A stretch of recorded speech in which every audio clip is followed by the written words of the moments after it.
भारत में इतिहास पर अगर नज़र डाली जाए तो पूर्व से पश्चिम और उत्तर से दक्षिण तक वीरों और वीरांगनाओं की गाथाएं भरी पड़ी हैं, जिन्होंने अपने स्वाभिमान और स्वतंत्रता के लिए अपने से कई गुना शक्तिशाली दुश्मनों के दांत खट्टे किए हैं। ऐसी ही एक महान वीरांगना गोंडवाना की रानी दुर्गावती की गौरवशाली गाथा आज हम आपको इस वीडियो के माध्यम से बताने जा रहे हैं, जिन्होंने मुगल बादशाह अकबर को कई बार युद्ध में पराजित किया था। इन्होंने पति की मृत्यु के पश्चात गोंडवाना का शासन संभाला था। अपने 15 साल के शासन में इन्होंने गोंडवाना को ऊंचे शौर्य तक पहुंचाया था। गोंडवाना की इस वीरांगना रानी दुर्गावती जी का जन्म 5 अक्टूबर 1524 को उत्तर प्रदेश के बांदा जिले के कलिंजर के शासक कीर्ति सिंह चंदेल वंश में हुआ था। दुर्गावती जी अपने पिता की इकलौती संतान थी। उनका जन्म अष्टमी के दिन हुआ था, इसलिए पिता ने इनका नाम माता दुर्गा के नाम पर दुर्गावती रखा था। इकलौती संतान होने की वजह से ही रानी दुर्गावती जी अपने राजमहल में सबकी दुलारी थी और उनमें चंचलता और निडरता तो कूट कूट कर भरी थी। धीरे धीरे इनकी सुंदरता और शौर्य के चर्चे समस्त गोंडवाना में फैलने लगे थे। अपने बचपन में ही वह अपने पिता के साथ घुड़सवारी और शिकार पर जाती थी। उन्होंने गुरुकुल से अस्त्र शस्त्र की दीक्षा भी ग्रहण कर ली थी। अपने पिता के अत्यधिक नज़दीक होने के कारण रानी दुर्गावती जी ने राजकार्य और राजनीतिक में भी प्रारंभ से निपुणता प्राप्त कर ली थी। रानी दुर्गावती जी सर्वगुण संपन्न थी। रानी दुर्गावती की सुंदरता और शौर्य के चर्चे समस्त भारतवर्ष में फैलते जा रहे थे। इस कारण उनके पिता को उनके विवाह की चिंता भी सताने लगी थी। रानी दुर्गावती जी के लिए समस्त भारतवर्ष से विवाह के रिश्ते आने लगे थे। कलिंजर और पड़ोसी राज्य गढ़ामंडला के बीच किसी विवाद को लेकर युद्ध हो गया था। इस युद्ध में दुर्गावती जी के राज्य को हार का सामना करना पड़ा और परिणाम स्वरूप संधि हुई एवं गढ़ामंडला के राजकुमार दलपत शाह के साथ रानी दुर्गावती का विवाह कर दिया गया। विवाह के पश्चात दोनों राज्यों में शक्तिशाली गठबंधन हुआ। रानी दुर्गावती जी को विवाह के 1 वर्ष बाद पुत्र रत्न प्राप्त हुआ, जिनका नाम नारायण सिंह रखा था। कहते हैं ना कि किस्मत में खुशियों का दौर ज़्यादा समय तक नहीं रहता, वैसा ही कुछ रानी दुर्गावती जी के साथ हुआ। जब 3 वर्षीय बालक नारायण सिंह के पिता दलपत शाह की मृत्यु हो गई थी। 1550 में अपने पति दलपत शाह की मृत्यु के बाद रानी दुर्गावती जी ने अपने पुत्र को गद्दी पर बैठाकर खुद राज्य की संरक्षक बन गई थी। कहते हैं कि उनके दिल में आम जनता के प्रति अपार प्रेम और दया के कारण प्रजा में उनके प्रति बहुत सम्मान व्याप्त हो गया था।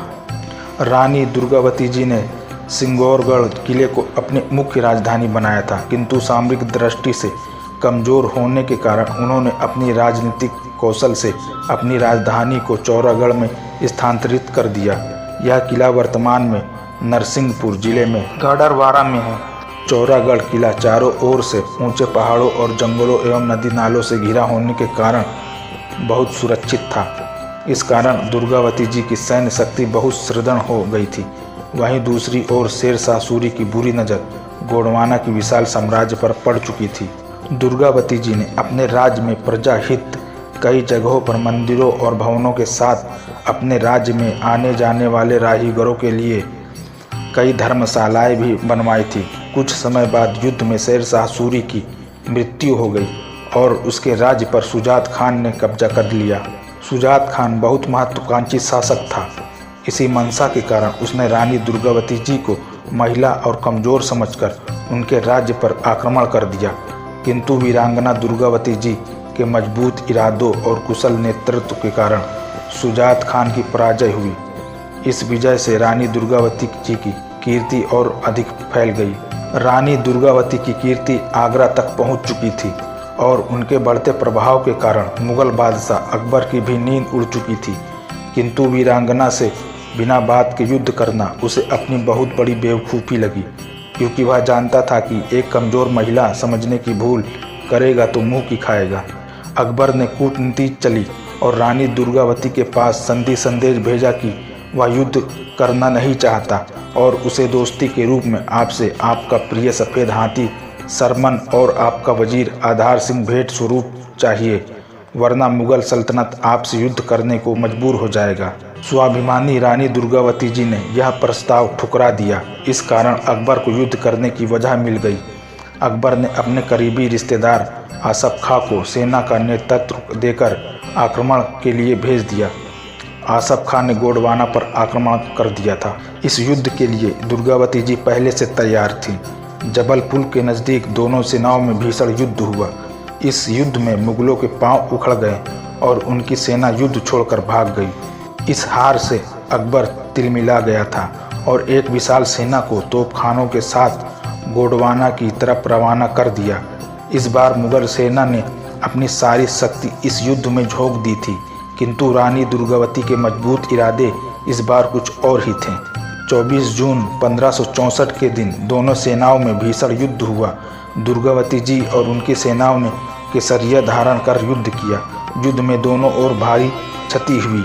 इसी बीच एक तीर रानी दुर्गावती के आंख में आकर लग गया और वह अत्यधिक घायल हो गई।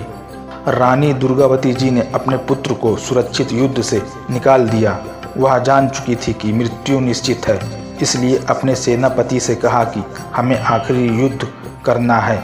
अब गोंडवाना के शेरों ने अपनी तलवारें खींच ली और साका किया। दुर्गावती जी ने दुश्मन को अपने आप को सौंपने से अच्छा मरना मंजूर था, इसलिए अपनी तलवार से ही अपनी गर्दन काटकर इतिहास में अपना नाम सदा के लिए अमर कर लिया।